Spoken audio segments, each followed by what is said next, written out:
അതായത് വിശ്വത്തിൽ നമ്മൾ കാണപ്പെടുന്ന സത്യങ്ങൾ ഈ ശാസ്ത്രങ്ങളാണ് അല്ലേ, കാണപ്പെടുന്ന ശാസ്ത്രങ്ങൾ. അപ്പോൾ ഈ സത്യങ്ങളെ വഴിതിരിച്ച് വിടുകയാണ് നമ്മുടെ അവിടേക്ക്. ഇതിലേ വരൂ വിശ്വസത്യമേ.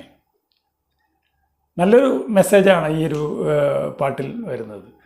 പിന്നെ ഈ പാട്ടിൻ്റെ അവസാനത്തിൽ ഈ അഭിനേതാവ് ഷീല കൈയിലേക്ക് നോക്കി ആ ഒരു മുഖത്തെ എക്സ്പ്രഷനൊന്നും കാണേണ്ടതാണ്. ആ വിഷ്വൽസ് കണ്ടു കഴിഞ്ഞാൽ അറിയാൻ പറ്റും. അതായത് ഈ ഡോക്ടറുടെ ചികിത്സയുടെ ഭാഗമായി കുഷ്ഠരോഗമൊക്കെ പൂർണ്ണമായിട്ടും ഭേദമായിട്ട് കയ്യിൽ നോക്കിയിട്ടാണ് ആ വിടർന്ന ആ ഒരു അത്ഭുതത്തോടു കൂടിയിട്ടുള്ളതാണ് ആ ലാസ്റ്റ് വരികൾ വരിക.